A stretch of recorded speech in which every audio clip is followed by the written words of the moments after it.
And we are live. Hello, everybody. Welcome back to the next edition of Catalyst Story Road. My name is Philip Yulpin Jr. I'm the executive director here at Catalyst, and we're just coming off the great week we had in Duluth, and we're going to be opening up our new season of educational seminars today with Adam and Adam. I'll let them introduce themselves in a minute. I'm really excited about this one because we're going to dig deep into some of the processes behind the production and creation and sales and distribution and the whole process from start to finish of indie TV. And you're going to hear about MediaU, which is a really exciting new partner that we have here at Catalyst. And they're doing some incredible work, and I'll let them explain. So I'll be working behind the scenes throughout the hour. If you have any questions, put them in the comment section. They're on YouTube and Facebook, and we will try to get to them later on. But at this time, I'd like to hand it over to Adam Fratto. Adam, take it away. Hey, everybody. Those of you who were at Catalyst, it was so nice to see you.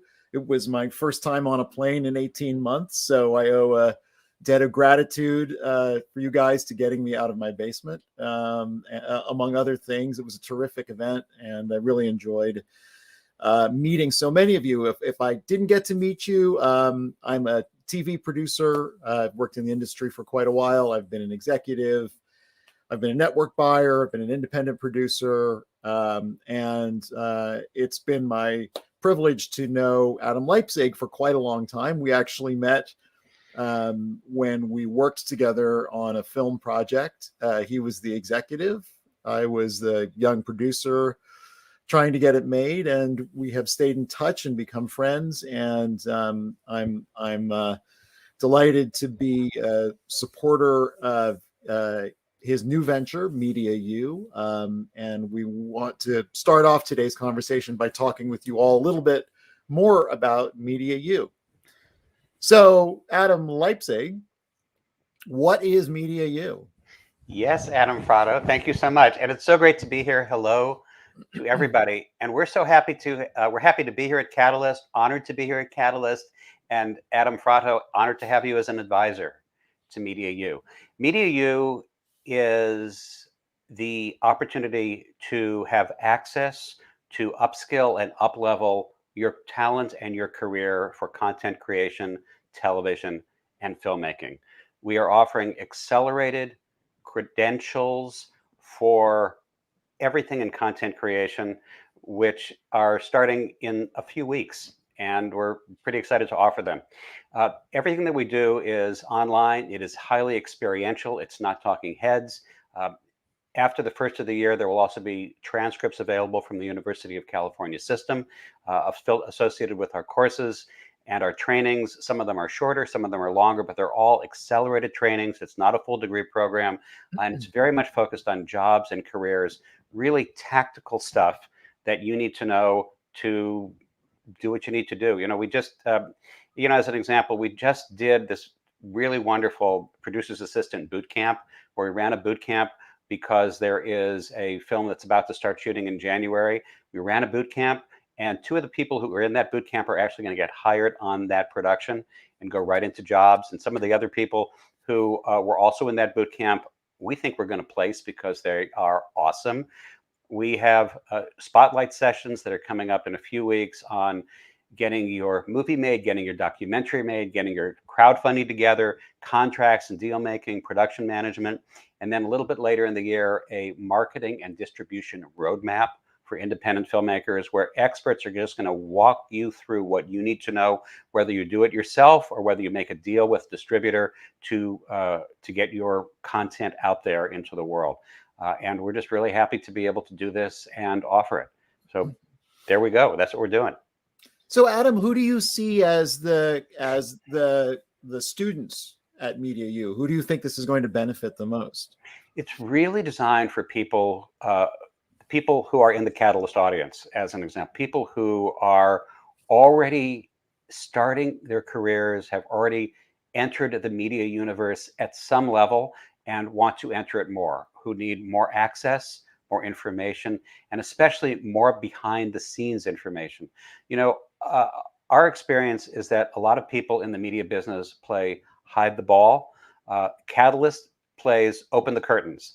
MediaU plays open the curtains. We show you the ball, and we're designed to explain how the game is played so you can take the ball and take it downfield yourself with your project. We're really about giving people the skills and the access and information that they need, and to really shorten the learning curve, because in the media world, everybody has to make their own map, but you need the information so you can make the map. And we're just here to provide the information so you can make your own map, because every project is different and every creative person is different. Perfect. And what kinds of instructors will you have? Our only instructors are people who are actually working. The only people who are, I actually call them facilitators or experts, are current working professionals in whatever area the particular training or course is in. So they are not people who did something once 20 years ago and then never did it again. They are people who are actually currently working in the field, because that's where you get the information. And in many of our experiences, we pair someone who has been in the field for a while, more than a minute, with someone who's just entering the field, less than a minute. And this way, people who are the learning community in MediaU have that parallax view of someone who's been doing it for a while with someone who's just entering the field, and understand it from the newer and the older point of view, and again, have more information to build their own roadmap. That's great. It's so important to learn from people who are doing it practically. It's hard to teach this in the abstract, isn't it? Yeah, it's impossible. And you have to. It's not theoretical. It is still very much based on a mentoring model, but we found a way to scale the mentoring and do things in the online ecosystem that are very experiential. So it's not talking heads. We actually go in cinema verite, documentary style, docu-series style, into situations, show you what's going on, pull back into the rooms that you may not be able to go into, show you what's going on in those rooms, and then in effect rewind the video and whisper in your ear about, this is why this happened, this is why this person said this is why that person responded in this way, so you can get a feel for what's really going on in every situation. Perfect. And it's online, so people can do it from anywhere, right? It's online. People can do it from anywhere. It's a combination of content that is pre-recorded, both videos and podcasts and things that you can read that you can do on your own time. And then we hybridize it with live experiences where there is an expert talking to a group of the MediaU community about something specific at very specific days and times. Fantastic. So if people in our audience want to learn more and want to consider checking out one of the programs, what should they do? They should go to MediaU.com right now, sign up to be on our email list. And also, as members of the Catalyst community, we will in a couple of weeks be sharing with Catalyst a discount code for anybody in the Catalyst community. You'll get that. And then if you want to come on board and experience some of the MediaU offerings, you can do it at a discount, and we would love to have you. Great. Well, I don't think I have any more questions. Is there anything we missed? Anything? We didn't miss anything, but you know what? I have questions for you, Adam, because we've got to talk about what happens when people have an indie TV concept, and now what do they do? Exactly. Well, what do they do? I'm going to share my screen because it just so happens I have a few slides prepared to That's discuss. fantastic. You know, before you share your screen, I would just like to comment to our viewing audience that yes, obviously Adam and I share the same costume designer. We both got the V-neck black T-shirt. We both got the somewhat translucent glasses. The same name. Yeah, we have the same name. We have different hairdressers, but other than that, we're brothers. That's right. That's right. Exactly. Okay. All right. Share away, Mr. Prato. All right. So the slides are coming on board. You know, this was something that I really wanted to talk to you guys as a community about, you know, in the wake of last week, because I was lucky to have seen all of the shows, all of the content, and was just blown away by the quality and the ambition and the variety of what I saw. And, you know, now what? right? You got into Catalyst. Maybe you've gotten into some other festivals. You probably have some plans. And I just wanted to share some ideas about, what a roadmap might look like for you from here. So first of all, one of the things that's unique about Catalyst is that it is focused on indie television, whereas most festivals like this are focused on indie film. So what's the difference? Is it length? Is it numbers of episodes? In fact, there actually is a more qualitative difference between the two. I like to think of it as building a product versus building the factory that makes the product. So when you make a movie, it is sui generis. It is of itself. It's either you see it on the page, you see it on the screen, and it's finite, right? For a TV series, it's ongoing. You're essentially promising the dream of something that could not just catch people's imaginations right now, but ongoing. That's a pretty important difference in the way you approach trying to get this set up kind of in the Hollywood business context. Another difference is, in a movie, you've got your team, you make your movie, it's out, it gets handed over to distribution. Television is much more complicated. There are additional layers of organizations involved. You're not simply dealing with a studio, which is often the exhibitor like you do in film. You've got a studio level, you've got a network level, you've got potentially other stakeholders, international stakeholders. So there's a lot more going on that you need to be aware of. In fact, I think making a movie is very ends oriented. It's getting to that piece that you can either send around as a script or sell directly, or that finished film, versus process. Because what you're really selling is a process of we have this creative tone, we have these characters, and we're going to be able to play this out. There are also differences in business culture. No movie ever has to get made. Right, so you're creating a product and you're looking for a way to exhibit it. Television is much more of a business. There is a time slot, or if it's streaming, there is a desire for something to fit in a certain way. So that very much changes how the exhibitors approach your content.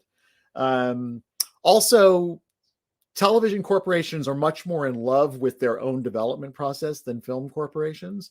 You can acquire a movie and put it up and nobody knows how it was made, but TV companies have these massive infrastructures of creative people that put a lot of thought into developing things and strategizing.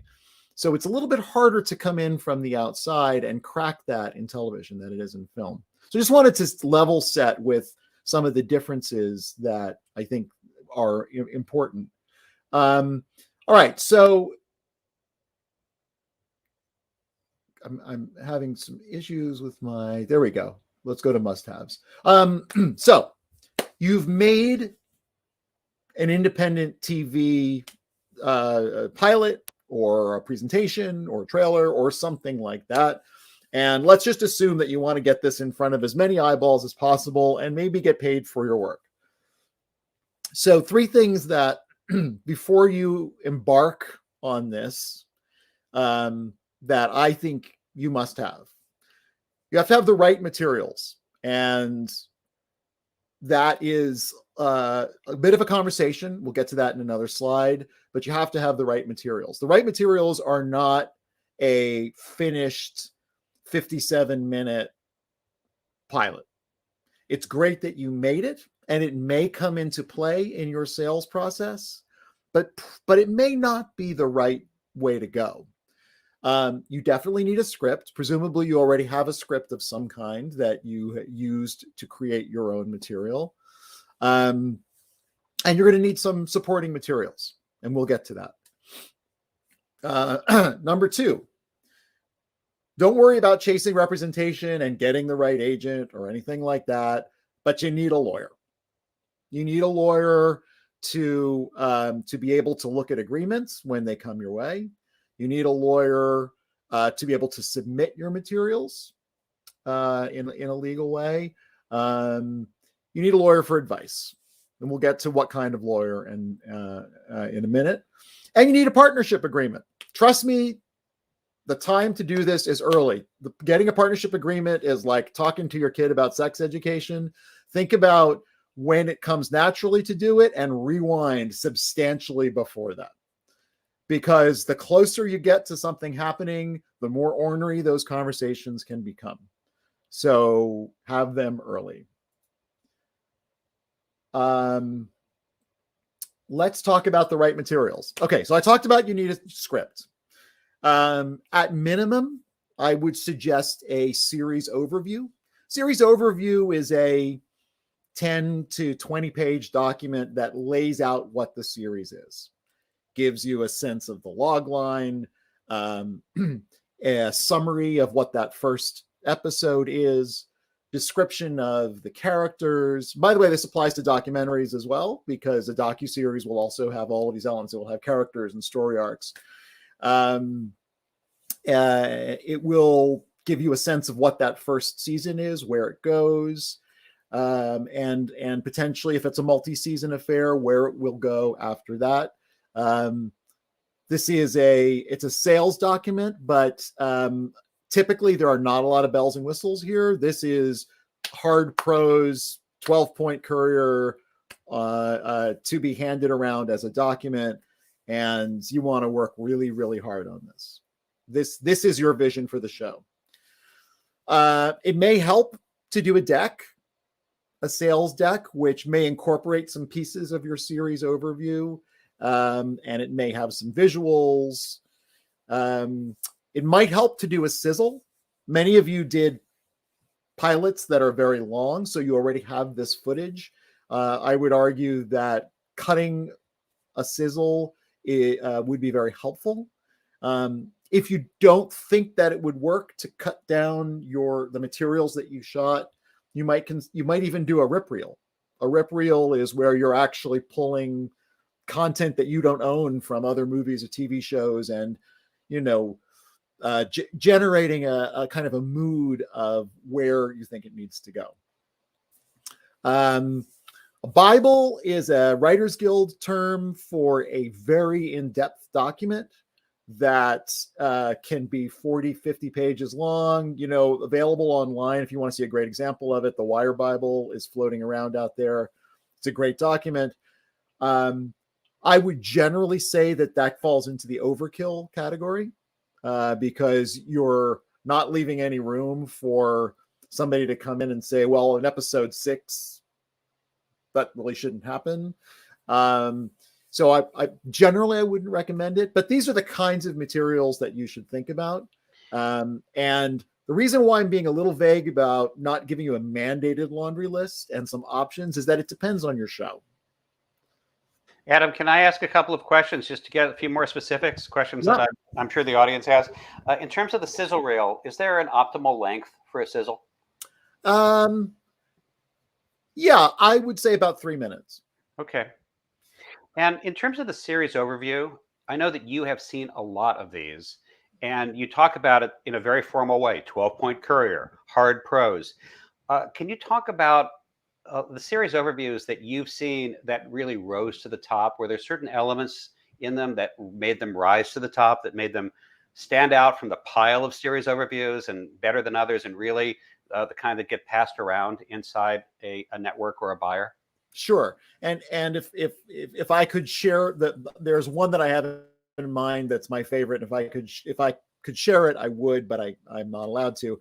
The ones that stand out, I mean, the baseline is that they are clear and complete. The gravy, the most successful ones, convey the creator's personal interest and personal connection to the material. So if I can look at this overview and say, this comes from somebody who is passionate and informed, and if I just scratch the surface of this, there's so much more there. So is it written in the first person? I would not write it in the first person. You might begin, and this is, the way you would begin a pitch, with an author's statement.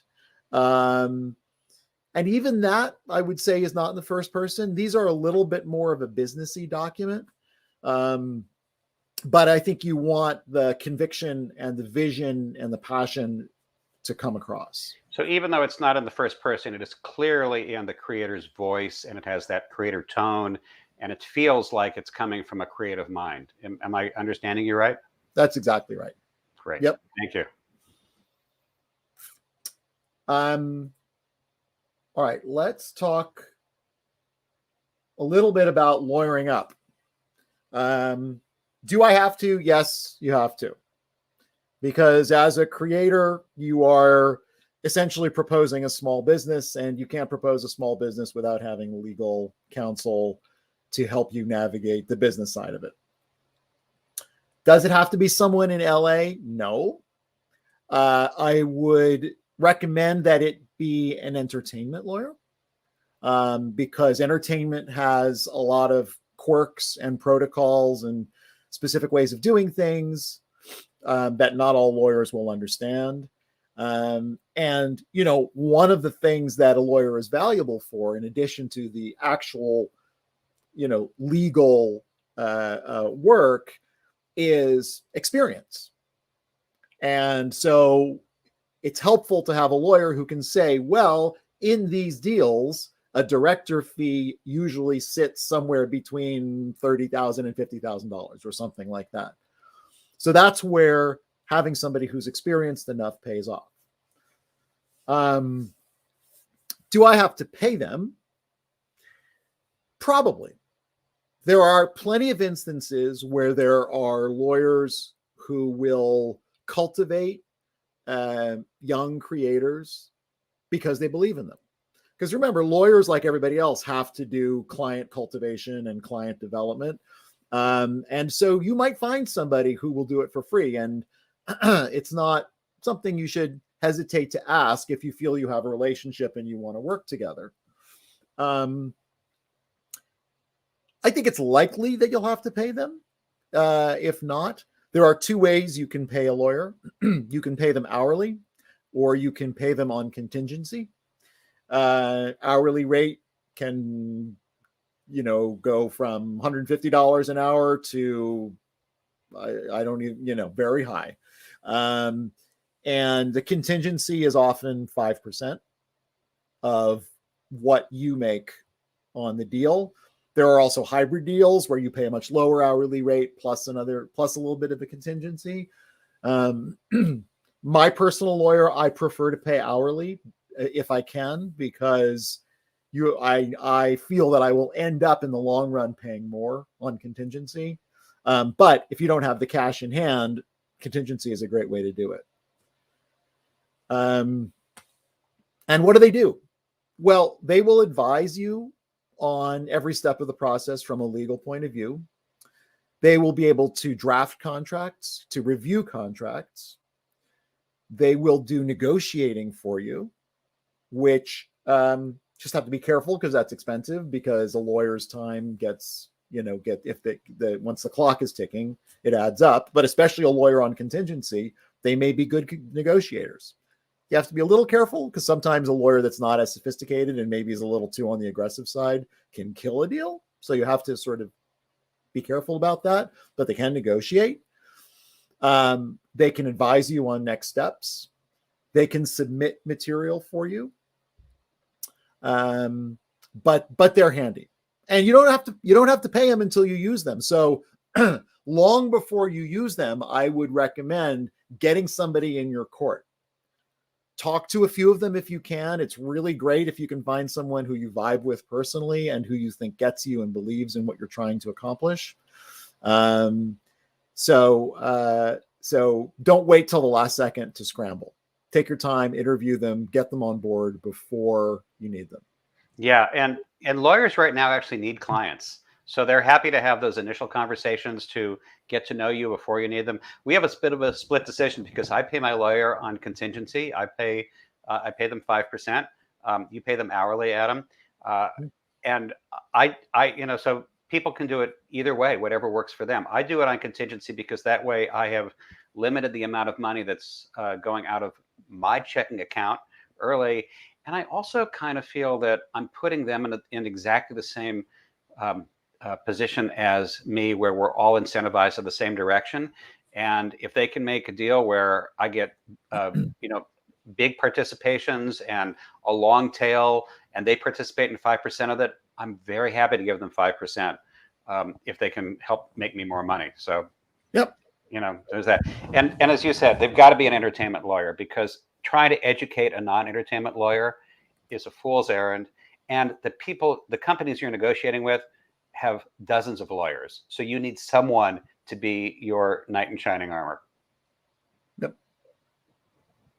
And you need a partnership agreement. Partnership agreement is necessary because no matter whether you were childhood friends or not, the creative process, especially when the creative process gets all businessy, can be very messy, and can lead to conflicts. And in the moment when those conflicts, where the rubber hits the road in those conflicts, it's very difficult to be fair. It's much easier to be fair when you are thinking about the nature of your partnership, the scope of your partnership, in advance of things, and you're envisioning what might happen. Often you will quickly land yourself in a business situation in a negotiation, and you won't have time to negotiate what the terms are. So this is part of, like having a lawyer, this is part of being prepared. Do I need a lawyer to do it? And I'm curious to hear Adam's take on this. I would say no. It sort of depends on your relationship. If you're looking to save a few bucks on a lawyer, you want to make sure you have the right terms. And if you Google partnership agreements, you will get all kinds of ideas for what the terms should be. And those should also be bespoke to your particular relationship and your particular creative endeavor. What I've done in partnership agreements in the past is, until they need to be formalized for the purposes of another deal, I've negotiated them with my partners, laid them out exactly how we all agreed. And then once we agree, send out an email amongst the partners, and everybody says, yes, I agree. Yes, I agree. So you have something in writing. Do you think, Adam, that you need to involve a lawyer in that? I agree with what you said. I think the purpose of having a lawyer is just to make sure that you have ticked off all the various terms and possibilities. And if you don't know them, get some counsel, get some advice, do some good Google research, or get a lawyer to help you do that. But I think you think of this like a prenup, that everybody goes into a marriage thinking that it's going to last forever. And sadly, most of them end in divorce. And then you need the prenup, and you need the prenup at that moment when you are not on the best terms with your partner. So you've got to figure it out. And that's really where I would say that people come to me for advice most often because they didn't have a partnership agreement. Something went south, or one partner wants to make a deal here and the other wants to make a deal there. They don't have a way to adjudicate it, and they don't have a way to really make it move forward. So this is an essential part. And before you make a deal with any company, they're going to want to see your partnership agreement to make sure that all the collaborators have signed on, so the company is making a deal and actually has good chain of title to be able to make that deal. Right. And there may be further documentation that's needed, but all of that will flow from the basic agreement that you have. And like a prenup, partnership agreements tend to cover what the partnership will be like, and then spend most of their time on what happens when it falls apart. So spelling out who gets what are the agreements, what do they get to keep with them, under what circumstances can they leave, who can fire who, those kinds of pieces. I mean, the before that is, what's the name of the partnership, what are the different roles, who are the parties to the partnership, What are they guaranteed out of the partnership? What pieces are still to be negotiated? Try to keep those to a minimum. If there's a financial pool that is to be split between the partners, what is the split? What credits are people guaranteed? But then, yeah, as I said, a lot of it's about if it goes wrong, how do things get handled? Adam, I know your next slide is a really good flow chart of the whole process. It is when the slides cooperate. If the slides cooperate, yeah. So this is just this is a process of sort of TV development and trying to work in where you guys are. So you started with an idea. You've done initial development, and I should call that production, but I'm going to call it development because production doesn't happen until you're actually producing something that's going to be on the air. And the chances that your pilot, brilliant as it may be, is going to be just wholesale put on the air as is, let's face it, are a little bit on the slim side. So we're going to call your production part of the initial development. You've made it to Catalyst. Yay. Congratulations. You know, you've already gone through a filter that is pretty significant. So that's a great sign. So the first node here is, do you take Hollywood by storm and go directly to trying to develop this thing and put a team together and land it on a network? Or do you continue to develop it and keep it on the DIY path a little bit more? And by DIY, I mean going to other festivals, developing more episodes potentially, creating your own website, putting this up online. So all the things that you can do before jumping into the Hollywood beast.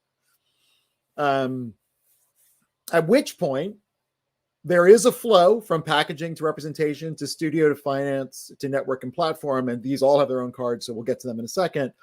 But you'll notice that there are arrows going to all of them, and that's because depending on what pieces you have in place and what assets you have, and assets can be relationships, you might skip over some of the steps, double back on some of the steps. But these are to engage with Hollywood for your indie TV show, these are the four main areas you need to think about: packaging, representation, studio/finance, and network platform.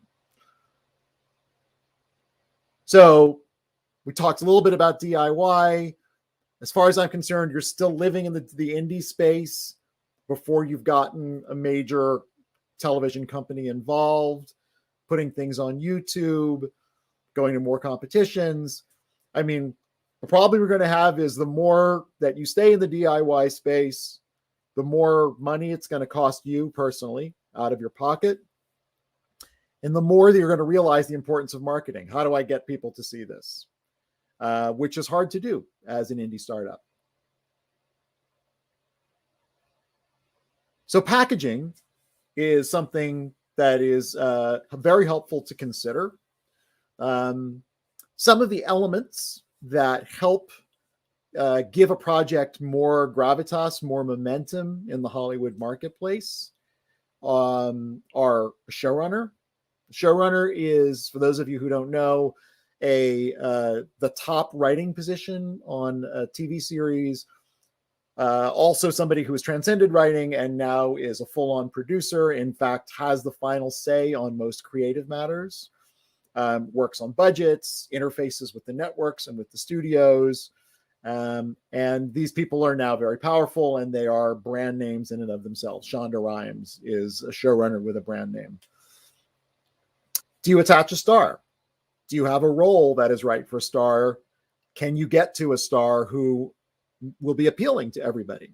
You have to be a little careful about stars because actors are so subjective. It's, one person's must-have is another person's no-fly zone. So you have to really exercise your judgment there. If one of you is not a director that you think is going to help catapult this to its next level, do you want to attach a director? Now, attaching a director doesn't necessarily mean the director directs everything. It could be that they're directing the rejiggered pilot once you get to that point. Or it could be that they're just coming on to oversee. Ridley Scott who's a big director, may not come on to direct, but he may come on to oversee development and lend his name. Also helpful is just an A-list guru. I sold a show to Showtime recently with a big basketball player who is not a director or a showrunner or a star or anything in entertainment, but he's a household name and had a certain relationship with the material and a passion for the material. And we walked into pitch rooms and people were really excited to see him. So again, this doesn't have to be one of these other categories. It could be a musician, could be a politician. If you can get to somebody who just gives you that wattage, it can make a difference. And, can I ask a question about packaging, Adam? Yeah. It seems as though, and you've sat on the buyer side a lot. It seems as though the package is really important, in addition to the series concept and everything else. So for the people in our audience, do they need to essentially create a series overview to go get one of these packaging elements and then revise it and then go into the buyer? Is that the process? Yeah, that's a great question. I think the materials that you're prepping for rolling this out should be in place when you're going after packaging. Because let's say you get to Christina Aguilera and you want her to be an executive producer of your music show. At some point, either she or somebody on your team is going to say, okay, send me the script and send me your materials. So either they themselves or somebody that works with them is going to want to see what you've got that you're working with. Right. Very helpful. Thank you. Yep. Okay. Studio/finance. The reason I say that is that the studio is more or less the financing arm, but they're not necessarily the same thing. So this can be a very helpful step is before you're taking this to the buyer or the network that's exhibiting it, is to align yourself with a studio. In TV, a studio typically owns and is responsible for the production of the product and then licenses it to the buyers. So for example, on Vikings, which I oversaw, MGM was the studio. They actually owned the show and they paid for the show. And History, where I was working, was the network licensor. That's the difference. Now, to further complicate things, sometimes the studio and the network are part of the same corporation. So you might have NBC Universal Studios making a show for NBC, the network. It's still basically the same thing where they're kind of arm's length relationships, but there's a little bit of a tighter web there when there's a corporate synergy. That's what I mean by affiliate studios. Amazon Prime, the platform, has Amazon Studios, which makes the content. But not everything on Amazon Prime is made by Amazon Studios. Sometimes The Boys is made by Sony, which is an independent studio. Now, what do I mean by that? Sony is not owned by or affiliated with any broadcaster or any platform.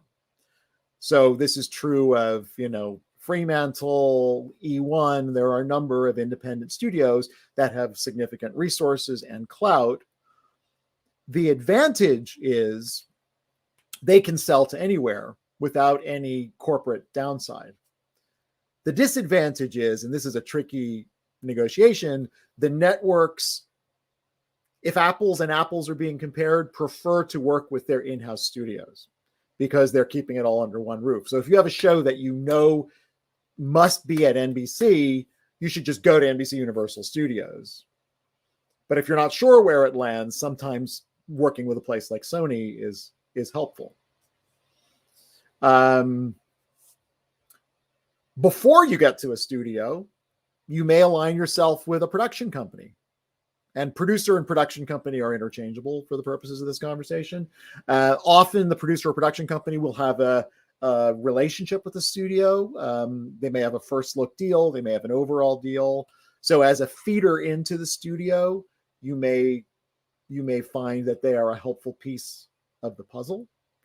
The nice thing about having a producer going in is that you got somebody who is much more creative than the studio guys and who will be your champion.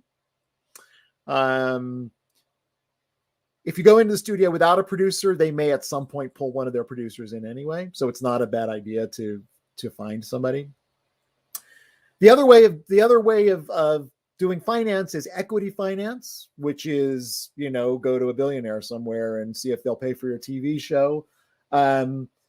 Generally, this works in film and not in television, because money in TV is not hard to come by if they want to produce / air it. Film is different, where there's, often you'll have a movie with somebody wants to make it, but they don't quite have the money for the budget. And so you pull in an equity fund or a sovereign wealth fund or, the mafia, or who knows, wherever the money comes from. I would not recommend going. Not the mafia.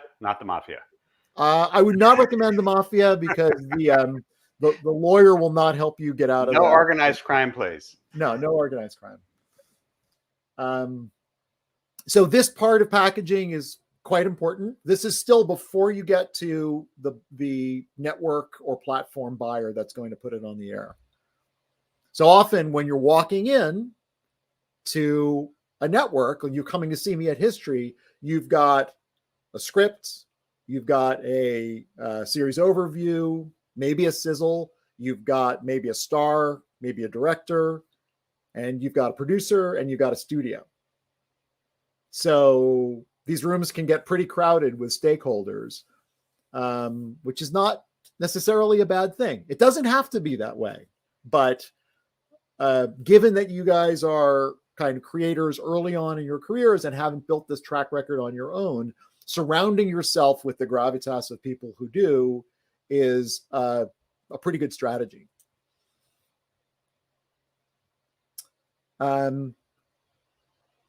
we mentioned before, start with a lawyer. Be aware that there are other levels of representation that may come into play. There are agents who typically represent individuals and sometimes will represent producers. They generally take 10%.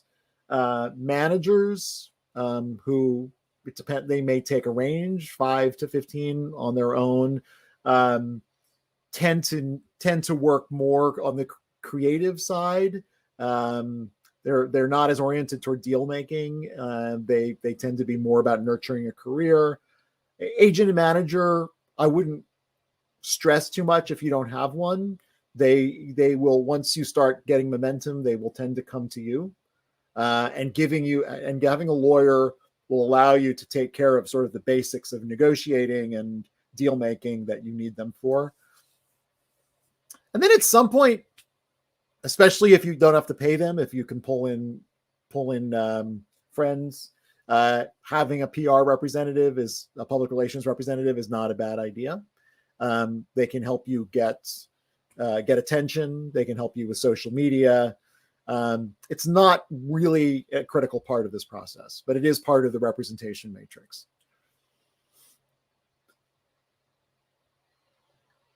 And then you sell it. Yay! Network / platform. I mean, really, we call them networks, but these days the streamers they're not really networks technically. So let's just call them networks for now. So the first step is generally they will make a development deal. When you say you sold it to a network, that means they've made a development deal. They've put some money into it, and they will you've agreed to provide certain development services, whether it's a script or some additional scripts or whatever it is that the deal is for. And then you develop it with them, and you hope that it gets to the point where they're going to greenlight. Now that's a development deal. It's also possible, and this would be a home run, that you could enter into an acquisition deal where you've created 6 episodes of a comedic show at 22 minutes each, and they love it. And they say, you know what? We want to air it. And they just make the development deal right away. If you have a studio on board, they'll make the deal with the studio. If not, they'll make it with you. That's a home run. That happens almost never. But there are a lot of platforms that are new platforms that are emerging that are looking for all kinds of content. So you shouldn't rule it out as a possibility. Pre-buys are somewhere between an acquisition and development. And sometimes what a network will do is, and this is particularly true of foreign networks, they will agree to put money into something that is not yet developed. They will commit to a certain part of the budget. So they're not green lighting it, but they're saying we'll commit to a certain part of the budget, maybe under certain circumstances. Whether it's a pre-buy or an acquisition or a development deal, one thing to be aware of is that the rights in television get very complicated. And again, lawyers and studios will help you navigate this, but just so you know the basic landscape, a network may not take all the rights. They may not pay enough to actually make the show. They may just, for example, have linear rights. Linear is where you watch TV and something's on at 8 o'clock, right? A network like History, which does not have a video on demand platform or a VOD platform, would not pay for VOD rights. So you would be free to then sell those rights to Amazon, for example. What about the international rights? And again, you don't have to worry about this. This is mostly going to be handled by the studio, but the studio often makes its money on shows, not by where it shows in the US, but on the international shows, on the international rights. Ancillary rights. When you see a movie on an airplane or a TV show on an airplane, they're paying money for the right to air those. Merchandising, games, all those things have to be figured out. Remakes. We see a lot of remakes these days. What happens if your, TV show, The Sopranos, gets remade as a movie? Which it just did. So these are all things to take into consideration once you're actually in bed with the network. So, all right, throwing a lot at you. What comes first? Well, you need a custom strategy because it's not one size fits all. You have to think about where you see this project landing, how you think you want to position it, what materials, what attachments are going to give you the strongest possible argument for getting to that position. Look at other shows that have taken a similar path, other shows that are similar to yours. Do case studies on how those have progressed. Typically, Hollywood people are creative, but not always imaginative. So if a company did something once and it worked, there's a good chance they'd be open to doing very, very close to the same thing again. So I would say have a strategic approach. One of the things that indie creators often just wring their hands about when they've got all these options swirling around them is, how do I know when to give up my rights? How do I know that something better isn't going to come along? How do I know if it's worth me saying, okay, I will not be the writer of this because there's a big showrunner who says, you know what, you're going to be a consulting producer and either I don't want to hear from you or I'll let you know when you're going to be plugged in. Is it worth it? Is it not? These are all questions that you will have to use your judgment as you go. Surround yourself with advisors as much as you can. Your lawyer is probably not a great strategic advisor, although they may be. Think about who in the Catalyst community you've met, other communities you've met who will be able to help guide you on these, because they're really tough decisions and people who've been working in Hollywood forever have to go through a similar decision. And again, just to emphasize, this is a strategic game. You could go straight to buyers. Once you do, you've sort of burned that exposure. One of the most valuable things you have is that you're shiny and new. So I would say hold off on even if you've got a way into Amazon, hold off on it until you've got your package completely ready. People don't want used merchandise, and if something's been seen around, it becomes used. Okay, I have let me ask a question on behalf of the various people in the community. Okay, we got to go get. Okay, I made this beautiful thing. I love it a lot. I've put my money and my heart and my time into it. And I got to go get a studio, and you told me the studio owns it, and then we have to go get a showrunner, and then there's going to be a network deal.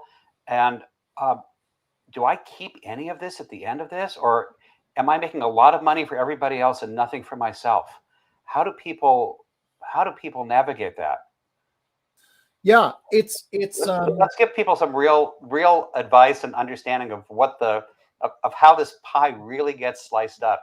Yeah, well, you're absolutely right, and you have to remember that this is the beginning of a long career, and this is not about the one great thing that you're ever going to create. This is a beginning, and so what your baby that's shown at Catalyst is not going to let you retire. It is a calling card, and the calling card is your entry point. So positioning yourself for the longevity of your career is more important than any of those things you just said, Adam. So that said, if you've created something amazing and somebody else makes a lot of money on it, you should participate. Mm-hmm. So one of the ways to do that is to make sure that you've got your materials as great as they can be, because they're proprietary to you. So if you write the script, or if you have that great script, whether you shot it or not, if you've got that overview that you've created so that you know your series inside and out, that is a much better bet at guaranteeing a seat at the table than anything else. And then in terms of your deals, you will not get the lion's share of the proceeds because you are a baby creator, and television particularly values experience and clout over ideas. Sorry to say, but that's the way it is. But that goes back to your beginning, or you say it because it values the machine. It values the factory that can make the product, because that's what allows it to happen multiple times a season and then for multiple seasons, right? That's right. If you've got an idea for a better Frisbee, you're going to participate in the sales of the Frisbee, but the company that prototypes and makes it, and the CFO who knows how to monetize it, are all going to make a lot of money too. Right. And so it's in some ways for initial work, it's a bit of a lost leader. But one of the things that you just said, and probably worth underlining, is that the strongest card that we have as initial creators is having really great creative work, really great IP, and being clear that we own and control our IP, that we've copywritten it, we've registered it, we've protected it in every way you can possibly protect your IP. Yep. And yes, don't just register it with the Writers Guild, copyright it. The copyright process is inexpensive. You can do it online. I think it's $25 or $30. And the reason you actually want to go through the copyright process is that if anyone ever infringes on your copyright, and I hope it never happens, but if it ever happens, and you want to go protect your copyright in court, the lawyer will want to make sure that you've actually filed the copyright, because then there are statutory damages and the lawyer will take it on contingency, and otherwise a lawyer will not touch it and try to defend you. So that initial $25 or $30 to register it with the Copyright Office is money extremely well spent down the road to protect yourself and what you've made. And you can copyright the treatment, you can copyright the script, you can copyright the spec pilot that you shot. You can copyright anything that is in some kind of physical or reproducible form of your creative work. Yeah. Yeah, that's an excellent point. And also having the partnership agreement in place and airtight protects you. I mean, the last thing you want to do is have any chinks in the armor when you're dealing with a studio. Just a word of caution about that. What Adam said is 100% correct. You also need to be careful not to make the rookie mistake of being too worried that people are going to steal your idea. Absolutely. One of the things that I often see a lot of kind of creators who don't have a lot of experience doing is getting really worried about, who they're going to expose their idea to, how they're, will it be stolen? The last thing you ever want to do is try to make somebody to sign an NDA, because they will immediately write you off as a poser. Right. And we won't.